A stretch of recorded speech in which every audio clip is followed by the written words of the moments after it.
एक महीना रह रहे हो तो कुछ नियमों का पालन करो। उन नियमों का पालन जैसा यथामति। हम ब्रजवासी इन पर नियम ही ना हो। मैं ब्रजवासी तो वो है जो ठाकुर जी को नियम तोड़वाए दे। ब्रजवासी तो आनंद अलमस्त रहे। महाराज ठाकुर जी भी ब्रजवासी के डर के मारे कोई नियम पालन कर ही नहीं पावे। अगर ठाकुर जी अपना कहीं ब्रह्म स्वरूप दिखाते भी हैं ना ब्रजलीला में, तो ब्रह्म स्वरूप को दिखाने के बाद तुरंत ठाकुर जी माया को आज्ञा करते हैं, तुरंत ब्रजवासियों की आंखों से इसको धूमिल करो, ये भूल जाएं, ऐसा कुछ करो। क्यों? बोले क्योंकि इतने भोले हैं, यदि इन्होंने मुझे भगवान रूप में देख लिया तो फिर ये मुझे वात्सल्य रूप में देख ही नहीं पाएंगे। तो ब्रजवासियों के डर के मारे तो ठाकुर जी भी अपना परब्रह्म रूप छुपाए रहते थे, लाला बने घूमते थे। ऐसे ब्रजवासी हैं महाराज जी। अब हमसे जो नियम है जाएंगे, आपकी आज्ञा है, उनका पालन करेंगे। आज कथा के बाद से नियम प्रारंभ हो जाएंगे। स्पर्श का विशेष नियम है, मौन का भी नियम है, सिले हुए वस्त्र न पहनने का भी नियम, आदि आदि नियम है। सब नियमों का पालन। बस एक नियम महाराज जी हम आपसे आशीष में चाहते हैं कि ये तो 30 दिन के नियम हैं, पर आप एक नियम का आशीर्वाद दे दीजिए कि अंतिम श्वास पर्यंत श्री भगवत चर्चा कभी जिह्वा से छूटे ना। ये नियम अनवरत बना रहे। बाकी कोई नियम भले ही टूट जाए, बाकी कोई नियम भले ही हम पालन ना कर पाए, अबोध बालक हैं, पर एक नियम का ये बस आप आशीष दीजिए। श्री दत्त, हम चारों वेदी, हमारे ब्राह्मण भी आ जाए कक्ष में, हमने आपसे भी यही आज्ञा और यही आशीष मांगा कि बस ऐसा वरदान दीजिए कि इस जिह्वा से जब तक क्षमता है बोलने की, तब तक हरि गुणानुवाद कभी ना छूटे।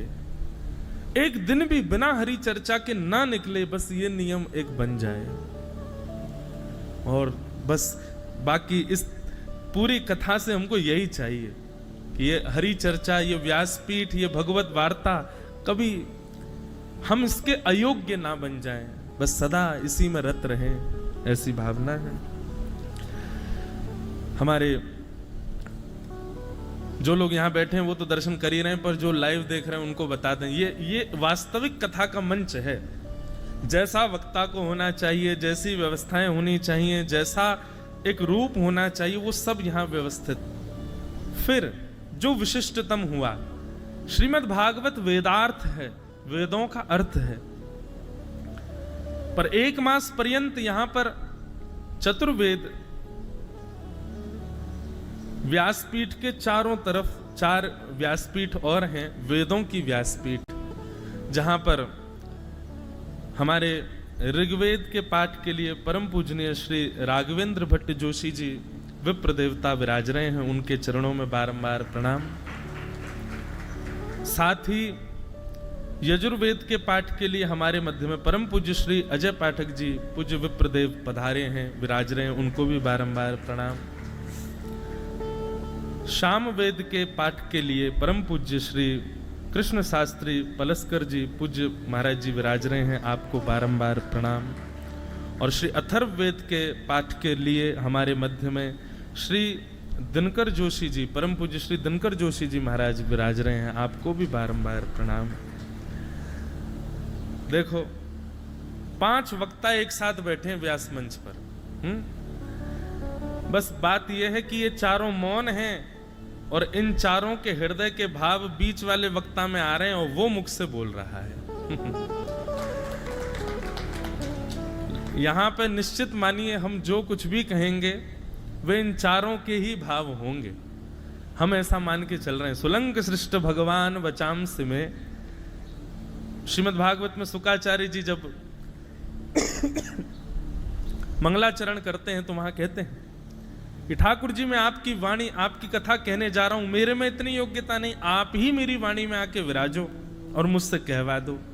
तो हम भी हमारे सब विप्र देवताओं से कहेंगे कि एक बार बीच बीच में आप प्रेम भर के बस व्यास जी को देख लेना, तो आपके भाव ही हमारी वाणी से निकल जाएंगे और सबका उद्धार होगा, कल्याण होगा। तो ये अद्भुतता है। ऐसी कथा बंधुओं मैं फिर कहूंगा, ये हमारे जीवन में ये अद्भुत क्षण शायद एक ही बार आया है। और ये आज हमारे पूर्वजों की, पूज्य पिताजी महाराज की, पूरे परिवार की तपस्या का फल हमको प्राप्त हो रहा है कि हमको ऐसी कथा, हमारे पूज्य पिताजी महाराज 50 वर्षों से कथा कर रहे हैं और भारत के महाराज जी सबसे ज्यादा कथा करने वाले वक्ता हो गए। उनको राष्ट्रपति पुरस्कार भी मिलना है इसी भाव के लिए कि वो सबसे ज्यादा कथा करने वाले वक्ता हैं। 50वां वर्ष प्रारंभ हुआ अभी 10 फरवरी को। अगली 10 फरवरी को 50 वर्ष पूर्ण होने पर उनका एक उत्सव भी रखा है, सब संत पधार रहे हैं। पहले वक्ता हैं जिन्होंने इतनी कथाएं की, पर उनके जीवन में कई कथाएं श्रेष्ठ आई, पर एक मास की भगवत चर्चा का सौभाग्य उनको भी नहीं मिला, दास को मिल गया। तो हमारे पूज्य पिताजी महाराज की 50 कथाओं का, 50 वर्ष की कथाओं का फल के रूप में हम इस कथा को ले रहे हैं कि उसी का फल हमको मिला है कि एक मास पर्यंत भगवत चर्चा विस्तृत भाव से करने का अवसर मिलेगा। कहां तक हैं? हम तो बड़े आनंद में हैं, बहुत सुख में हैं। यहाँ भक्ति भी आएगी, वैराग्य भी आएगा, त्याग भी आएगा, ज्ञान सबका मिश्रण आएगा कथा में, जैसा यथा सम्मति होगा। आप सब लोगों को बस यहाँ जो लोग रह करके कथा सुनने वाले हैं, चाहे वो हमारे सब गंधर्व जन हो, हमारे सब विप्रवृंद हो, बाहर से आए सब वैष्णव जन हो, 1 महीना रहने वाले हो, कोई एक नियम जरूर बना लीजिएगा, 1 या 2 नियमों का पालन। एक तो गंगा स्नान, वो तो करना ही है। उसके अलावा भी एक ना एक कोई नियम यहाँ पालन कर लीजिए। यहीं हो पाएगा और कहीं हो भी नहीं पाएगा। तो यहाँ नियम आप लोग सब धारण करके, और जो लोग लाइव भी सुन रहे हैं, जो नहीं भी आ पा रहे हैं, अगर वो घर बैठे बैठे भी एक नियम का पालन करके यदि मास पर्यंत इस कथा का श्रवण करें तो उनको भी खूब लाभ प्राप्त होगा। ऐसे भाव हैं। अब हम महात्म की थोड़ी चर्चा करें। श्रीमद् भागवत में बंधुओं 2 महात्म हैं, उत्तर महात्म और पूर्व महात्म।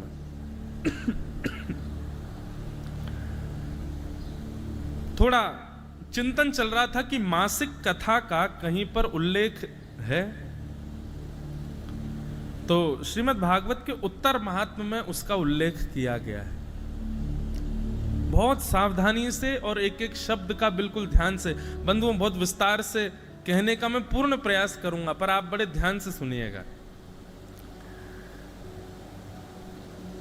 4 प्रकार के श्रीमद् भागवत के कथा क्रमों के विषय में उत्तर महात्म में कहा गया, बहुत ध्यान से सुनिए।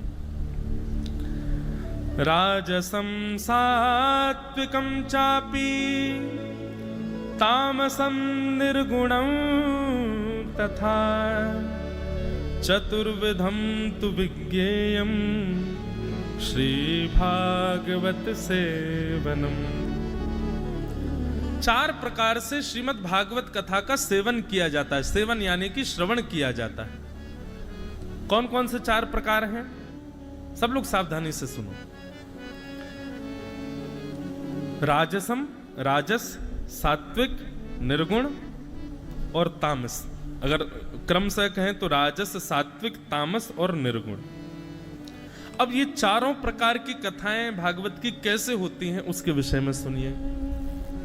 तब कहते हैं, सप्ताहम यज्ञवद्यत्तु शश्रमं सत्वरं मुदा मासेन ऋतुना वापि सेवितं राजसं तत्तु बहुपूजादिशोभनम्।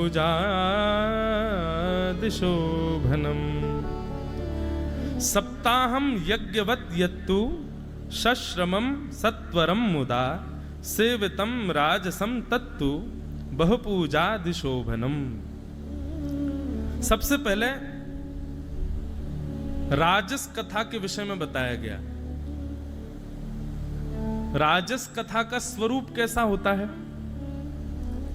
तो कहते हैं यज्ञवत, जिस कथा क्रम में खूब यज्ञ हो रहे हों, ब्राह्मण देवता विराज करके अनुष्ठानिक विधि से खूब सामग्रियां व्यवस्थित करके और सुंदर थाल सजा करके और नियमावली बता करके आप लोगों को बैठा करके यज्ञ के सहित सुंदर भागवत की कथा सुना में देवताओं को विराजमान कर करके उनका सुंदर पूजन करवाया जा रहा हो, इस प्रकार नित्य पूजन यजमान के द्वारा करवा करके, यज्ञ आदि संपन्न करवा के, खूब बहु व्यवस्थाएं करवा के, खूब सुंदर व्यवस्थित ढंग से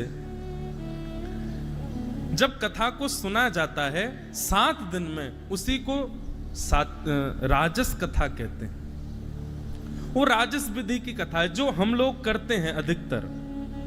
7 दिन की कथा होती है, उसमें यजमान का एक मनोरथ भी होता है कि मुझे कथा क्यों करानी है। कोई अपने पितरों की शांति के लिए कराता है, कोई अपने ग्रह कलेश की शांति के लिए कराता है, कोई पुत्र पौत्री पुत्रादि की प्राप्ति के लिए कराता है, कोई अपने धनधान्य की वृद्धि के लिए कराता है।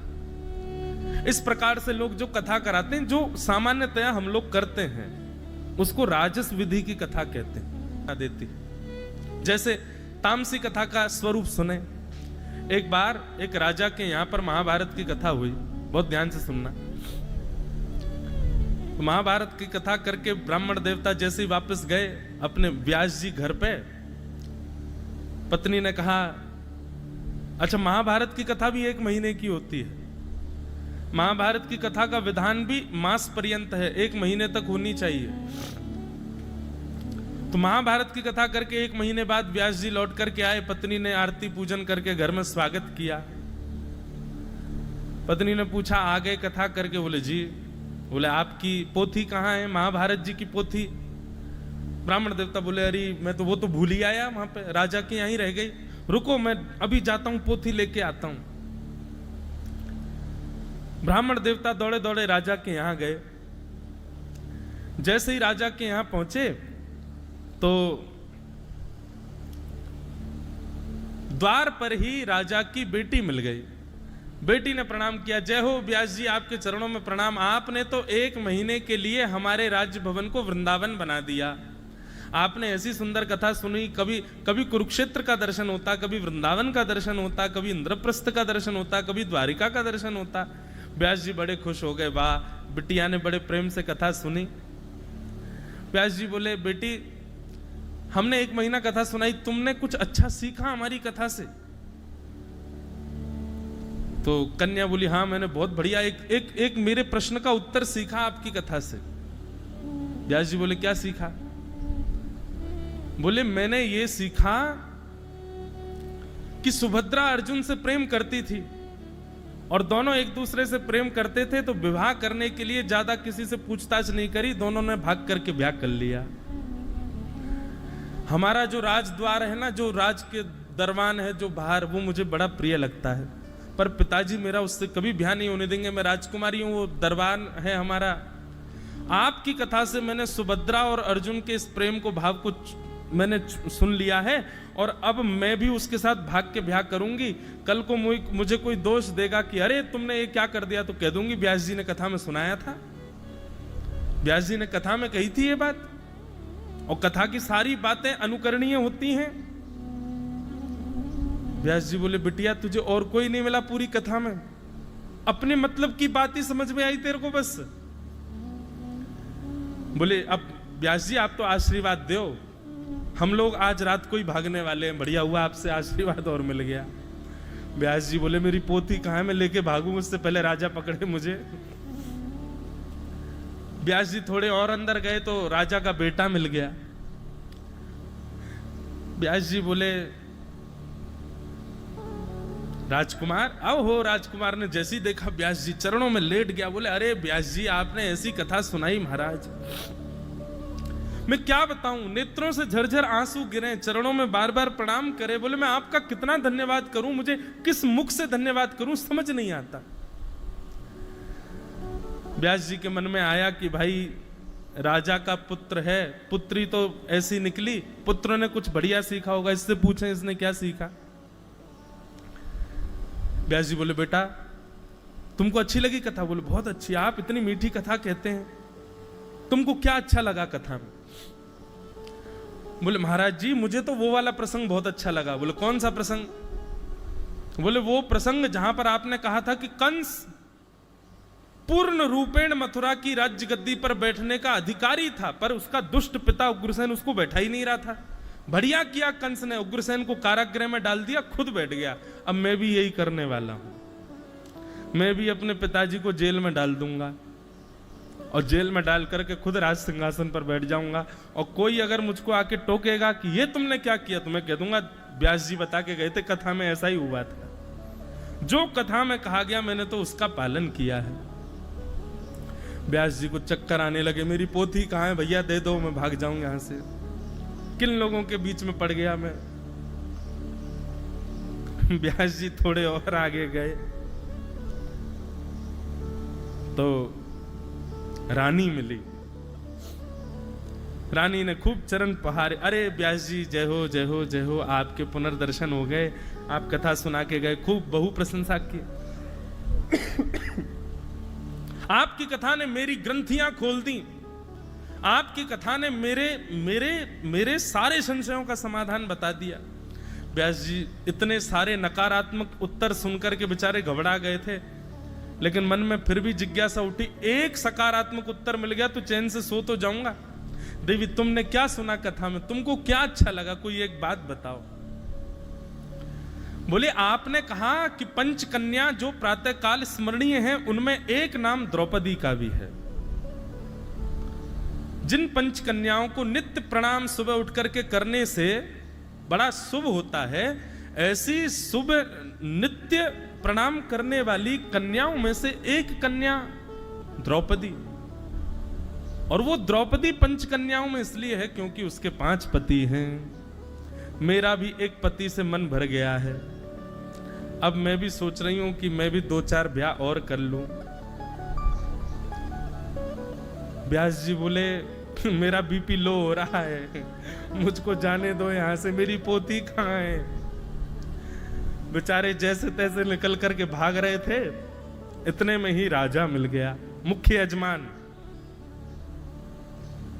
राजा को देखते ही व्यास जी बोले मेरी पोती कहाँ है, मैं पोती लेने आया हूं अपनी, मेरी पोती दे दो। मैंने बहुत पूर्व जन्मों में इतने पुण्य किए जो आपके यहाँ कथा सुनाने, लेकिन अब मैं बस उस पुण्य से निवृत्ति चाहता हूं, सारे पुण्य आपके पूरे परिवार को देके बस यहां से प्रस्थान करना चाहता हूं, मेरी पोती दे दो।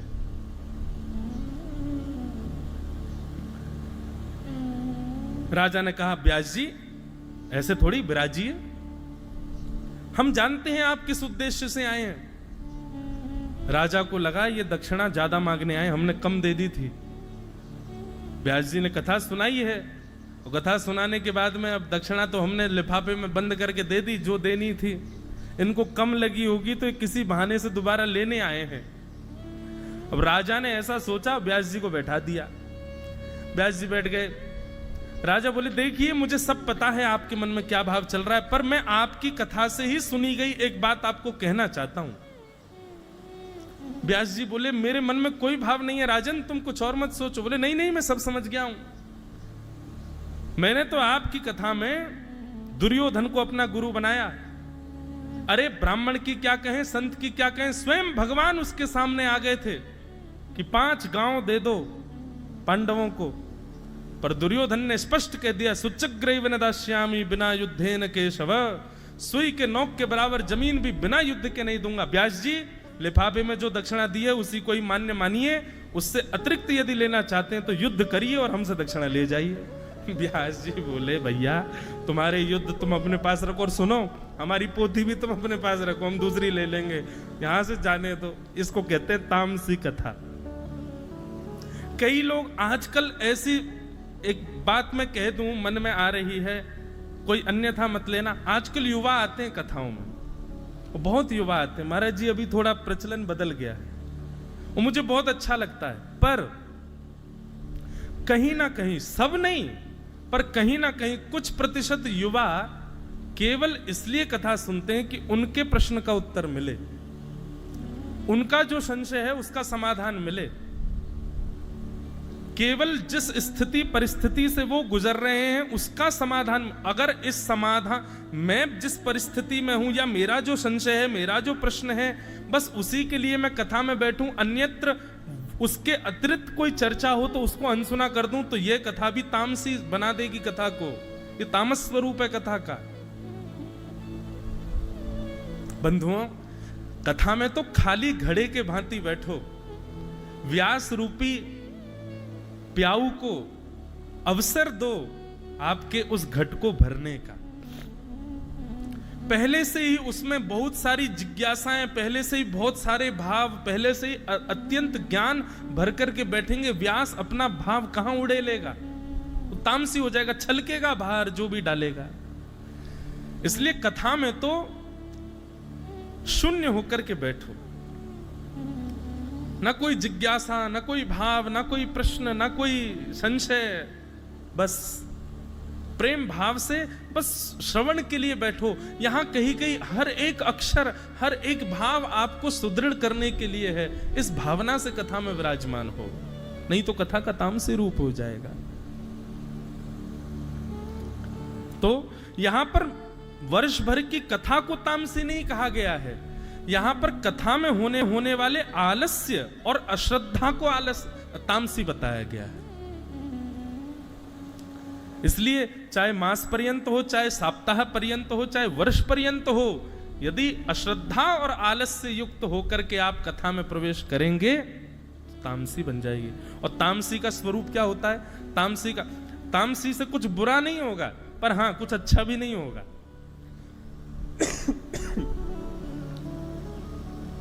अच्छा क्या होगा? यदि सात्विक भाव से कथा सुनोगे, निर्गुण भाव से कथा सुनोगे, तो स्वप्न में ठाकुर जी दिखेंगे, किसी भी व्यक्ति में दोष नहीं दिखेगा। कहो तो यहीं गोदावरी जी के तट पर आप लोग सुबह सुबह प्रातःकाल भ्रमण कर रहे थे, और भ्रमण करते हुए अद्भुत कस्तूरी की सुगंधी आने लगी, चंदन की सुगंधी आने लगी। ठाकुर जी भले ही ना दिखे हों, लेकिन एक क्षण के लिए आपके आसपास से भ्रमण करके चले गए हों, उनकी सुगंधी ही आपको उनके अनुभव की प्रतीति करा देगी। सात्विक भाव से कथा में रहोगे, निर्गुण भाव से कथा में रहोगे, तो ऐसे अनुभव होंगे। और यदि तामसी स्थिति में आ गए तो माफ कीजिए, हजारों कथा सुन लीजिए, आपके चित्त पर कोई उसका प्रभाव नहीं होगा। इसलिए यह प्रश्न जो मेरे चित्त में उठा था कि वर्ष भर की कथा को तामसी क्यों कहा, तभी चित्त में दूसरा भाव उत्पन्न हुआ कि वर्ष भर की कथा तामसी नहीं है, श्रोता और वक्ता के मनस्थ की स्थिति उसको तामसी बना देगी। हरि चर्चा कभी तामसी नहीं हो सकती। तो तामसम यत्तु वर्षेण आलसम अश्रद्धया युतम विस्मृतम स्मृति संयुक्तम। दो बात और सुनो, अश्रद्धा युक्त हो गए तो तामसी हो जाएगी, आलस्य युक्त हो गए तो तामसी हो जाएगी, और कथा में क्या सुना वह यदि विस्मृत हो गया तो भी कथा तामसी हो जाएगी। इसलिए इतनी अपनी चेतना को सुदृढ़ करके बैठना है, अपने मनस्थ को सुदृढ़ करके बैठना है कि सुनी हुई वार्ता, सुनी हुई चर्चा वो आपसे विस्मृत ना हो, आपके चित्त में उसकी स्मृति बनी रहे। भगवान श्रीमद् भगवत गीता के विश्राम में कहते हैं, अर्जुन तेरा मोह नष्ट हो गया? तब अर्जुन कहता है, हाँ मेरा मोह नष्ट हो गया, कैसे मानूं मैं? तब अर्जुन कहते हैं, नष्टप मोह स्मृतिर्लब्धा, मेरा मोह नष्ट हो गया। और दूसरी बात अर्जुन कहते हैं, आपने जो मुझे सुनाया उसकी स्मृति मेरे पास है। भगवान बोले, बस अब ये स्मृति तुम्हारा कल्याण करेगी। ज्ञान कल्याण नहीं करता, ज्ञान कल्याण करने वाला होता तो रावण के पास भी था। ज्ञान कल्याण नहीं करता, ज्ञान कल्याण करने वाला होता तो श्रीमद् महाभारत के मुख्य योद्धा दुर्योधन आदि कौरवों के पिता धृतराष्ट्र, वो भी ज्ञानी थे। जानाम्य धर्मम नच में निवृत्ति, जानाम्य धर्मम नच में प्रवृत्ति। वे कहते हैं, मैं धर्म जानता हूं पर मेरी उसमें प्रवृत्ति नहीं है, मैं जानता हूं अधर्म क्या है पर मेरी निवृत्ति नहीं। मतलब ज्ञानी तो वो भी थे। और एक बात सदैव ध्यान रखना, ज्ञानी हम सब भी हैं, बस भागवत कथा और ये विषय सुना करके हमारे उस छुपे हुए ज्ञान को पुनर्जागृत किया जाता है। तो ज्ञान कल्याणकारी नहीं होगा, स्मृति कल्याणकारी। इसलिए स्मृति में रखिए, एक एक शब्द जो वक्ता के द्वारा सुनाया गया वो आपका कल्याण करने के लिए है, उसको अपनी चित्त में स्मृति में रखो।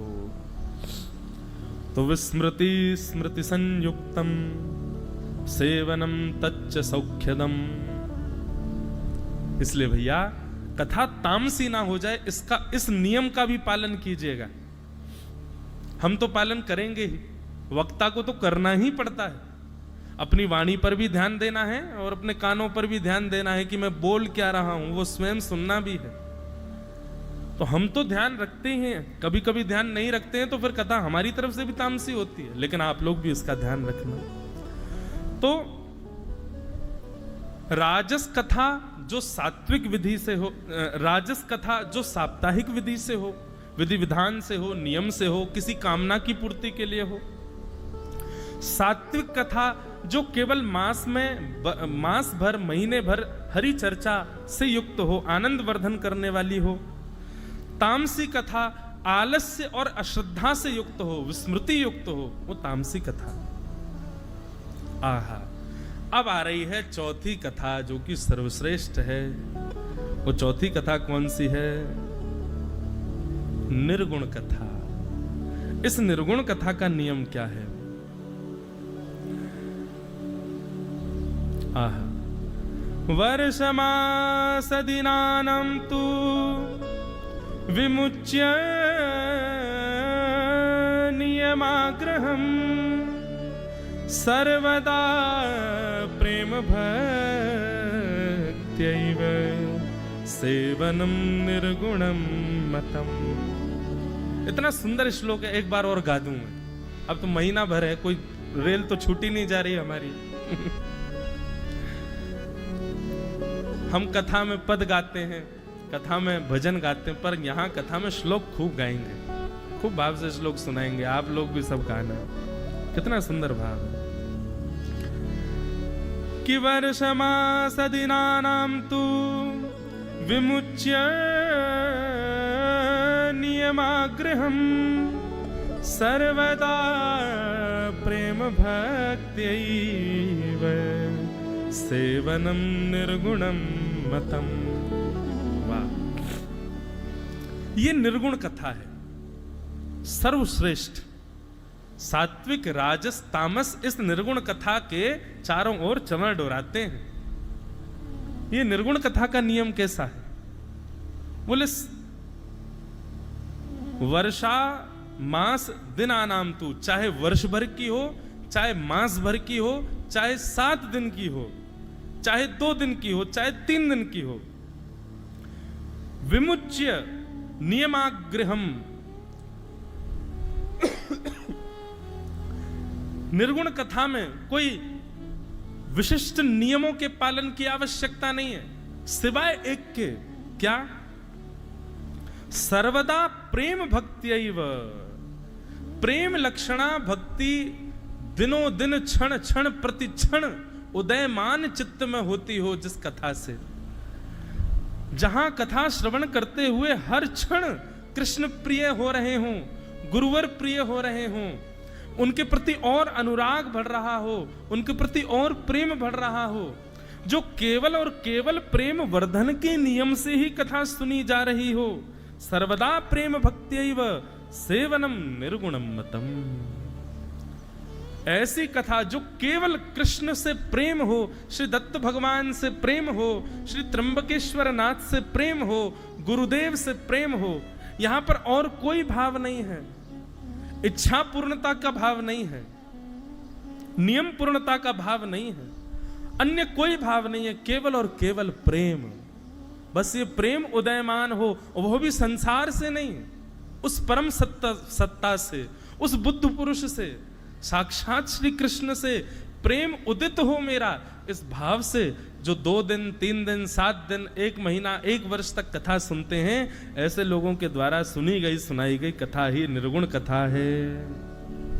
तो हम यही कहना वाले थे कि अब तक जो हम कथा सुनाते आ रहे थे और अब भी जो सुना रहे हैं और आगे भी जो सुनाएंगे, आप सुनो किस भाव से हमको नहीं पता, पर हमारा तो एक ही उद्देश्य है, निरंतर प्रेम वर्धनम। प्रेम वर्धन हो बस, अन्यत्र कोई भाव नहीं कथा की। महाराज जी कई बार कई जो आयोजन करता होते हैं वो आकर के यदि कोई भावना व्यक्त करते हैं ना कि हमको इस भावना से कथा सुननी है, तो हम तो उनको ये कह देते हैं कि भाई तुम हीरे के पास आकर के और हीरे के समान मोल दे करके कांच लेकर के जा रहे हो। श्रीमद् भागवत की कथा सांसारिक इच्छाओं की पूर्ति के लिए कभी नहीं सुननी चाहिए। श्रीमद् भागवत की कथा सांसारिक विषय भोग विलास या फिर सांसारिक दुख पीड़ा निवृत्ति के लिए भी नहीं सुननी चाहिए। और यह भी कह दूं, श्रीमद् भागवत की कथा कभी पितृ मुक्त हो इसी उद्देश्य से, इस उद्देश्य को गौड़ रखो साइड में, चलेगा, पर केवल यही उद्देश्य प्रधान है कि हमारे पितृ मुक्त हो, तो भी आपकी कथा वो श्रेष्ठ नहीं है। हमारे एक आचार्य कह रहे थे कि कथा सुनने से, कथा कराने से पितृ मुक्त हो जाते हैं। ये बात तो है ही, पर यह भी बात सत्य है, जिन लोगों की कथा में रति हो जाती है और जिनके हृदय में कथा कराने का मन आ जाता है, ये बात निश्चित है कि उनके पितृ मुक्त हो चुके हैं, इसीलिए उनके चित्त में ये प्रेम उदयमान हो रहा है। आपके चित्त में कथा सुनने की प्रबल इच्छा उत्पन्न हो रही है, मुझे कथा सुननी है, चाहे 100 काम छोड़ो, कथा सुननी है, तो निश्चित है आपके पितृ मुक्त हो गए, तभी ये भावना आपके चित्त में आ रही है। तो भैया कथा का सीधा एक बात, केवल एक संकल्प, एक नियम, एक उद्देश्य, क्या? निरंतर भक्ति वर्धनम। और यहां जो शब्द है सर्वदा प्रेम भक्ति, प्रेम भक्ति का वर्धन हो, इस भाव से कथा का श्रवण लाभ होना चाहिए। आहा। अब एक मन में प्रश्न आता है, अभी यहां पर थोड़ी देर पहले साप्ताहिक कथा को राजस कथा कहा गया। सप्ताह क्रम जो हम लोग सुनते हैं वो राजस कथा है। और अगर राजस कथा सप्ताह क्रम है तो राजस कथा से मुक्ति नहीं मिल सकती। सांसारिक भोग मिल जाएंगे, सांसारिक उपयोगिताएं मिल जाएंगी, मुक्ति नहीं। तो फिर परीक्षित को मुक्ति कैसे मिली? सप्ताह कथा से। परीक्षित ने भी 7 दिन की कथा सुनी थी, उसी कथा को स्वयं श्रीमद् भागवत के महात्म्य में कह रहे हैं कि वो सात्विक कथा, वो राजस कथा है। और वहीं श्रीमद् भागवत इस बात की भी पुष्टि करती है कि परीक्षित को सप्ताह कथा में मुक्ति भी मिल गई। तो फिर राजस कथा मुक्ति कैसे दे सकती है? क्योंकि मुक्ति तो निर्गुण कथा देगी। तो इसका उत्तर भी अगले श्लोक में दिया गया। इतना सुंदर श्लोक है, क्या कह रहे हैं कि परीक्षिते संवादे निर्गुणम तत्प्रकृतितम। परीक्षित और सुखदेव जी का जो संवाद है वो राजस नहीं है, वो सात्विक होते हुए भी निर्गुण है। क्यों निर्गुण है? क्योंकि तत्र 7 दिनाख्यानम तद आयुर दिन संख्यया। बहुत सूक्ष्म बात है, ध्यान से सुनिएगा। ये कह रहे हैं, बोले क्योंकि परीक्षित तो अपनी अंतिम श्वास तक कथा सुनने के लिए बैठे थे। वो बात अलग है कि परीक्षित के पास दिन ही 7 थे। यदि परीक्षित के पास वर्ष 7 होते तो परीक्षित 7 वर्ष तक भी कथा सुनते। परीक्षित के पास 7 महीने होते तो परीक्षित 7 महीने तक कथा सुनते। उनकी कथा सप्ताह नहीं थी। उनकी कथा किस उद्देश्य से सुन रहे थे परीक्षित? अंतिम श्वास जब तक चलेगी तब तक कथा सुनता रहूंगा। वो बात अलग है कि उनके पास दिन ही 7 थे। तो इसलिए उनकी कथा राजस से अपने आप सीधे सीधे निर्गुण हो जाती है। क्यों? क्योंकि तद आयु दिन संख्या, उनकी आयु के दिन केवल 7 ही बचे थे। यहां पर 7 दिन की कथा प्रधान नहीं है, यहां पर आयु प्रधान है। यदि आप लोग भी, मैं भी, अगर ये जो मैंने आज व्यासपीठ पर बैठती आप सबसे आशीष मांगा, जो नियम मांगा, वही बात है। अंतिम श्वास तक हरि चर्चा सुनते रहें, सुनाते रहें, तो साप्ताहिक हो, वर्ष भर की हो, मासिक हो, सब निर्गुण हो जाएंगे, सब भगवत प्राप्ति कराने वाली हो जाएंगी। तो साप्ताहिक कथा होते हुए भी परीक्षित की जो कथा है, सुखदेव जी का जो संवाद है, का संकल्प लिया है, और अंतिम श्वास 7 दिन में जाने वाली है, इसलिए वो सप्ताह है। मैं अगर ज्यादा गौड़ बोलने लग जाऊं तो मेरे पे संशय मत करना। 4 वेद बैठे चारों ओर, मैंने पहले ही कह दिया ही मेरे भाव ही नहीं है, इनके भाव है। आप यदि कहें महाराज जी थोड़ा कठिन कम बोलना, तो फिर हमसे मत शिकायत करो। ये 4 वेद बैठे हैं यहाँ पर, इन्हीं के ही प्रकाश से प्रकाशित हो रहे हैं हम। तो इस प्रकार ये 4 प्रकार की कथा हैं। सात्विक, सबसे पहले राजस, सात्विक, तामस और निर्गुण। चारों कथाओं के विधान समझ में आ गए आप सबको, कौन कौन से विधान हैं। अब एक प्रसंग और सुनो। ये सप्ताह, मासिक कथा और वर्ष भर की कथा कहता कौन है, सुनाता कौन है, ये प्रारंभ कहां से हुए, उसका विधान बताया गया। ब्रह्मा तु परम प्रीतस्ते, ब्रह्मा तु परम प्रीति, तेन कृष्णाप्तये निशम् सप्तावर्ण भंगाय सप्ताहम समवर्तयत्। श्री कृष्ण की स्वच्छंद प्राप्ति के लिए, श्री कृष्ण मुझे प्राप्त हो जाएं, इस भावना से स्वयं आदि कवि ब्रह्मा जी ने, चतुरानंद ब्रह्मा जी ने भगवान की प्राप्ति के लिए सप्ताह कथा को सबसे पहले किया है। सप्ताह कथा का सबसे पहला वाचन ब्रह्मा जी कर रहे हैं। वैसे तो प्रसंग आता है कि सनत कुमारों ने सबसे पहले कही, पर यहां पर ब्रह्मा जी ने भगवत प्राप्ति के लिए सप्ताह कथा का विधान किया। तो ये सप्ताह कथा।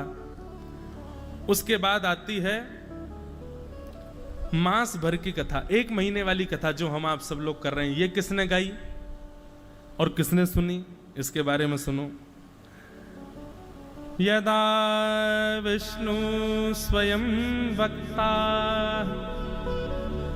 यदा विष्णु स्वयं वक्ता, लक्ष्मीश्च श्रवणे रता, तदा भागवत श्रावो मासे नैव पुनः पुनः।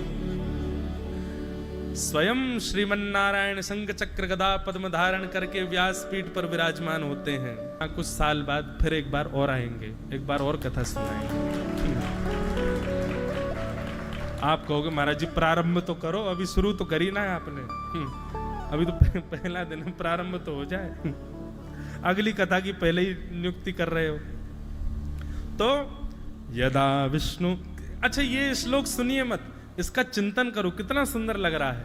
यदा विष्णुम स्वयं वक्ता, लक्ष्मीश्च श्रवणे रता, तदा भागवत श्रावो मासे नैव पुनः पुनः। अच्छा कितनी सुंदर, पुनः पुनः।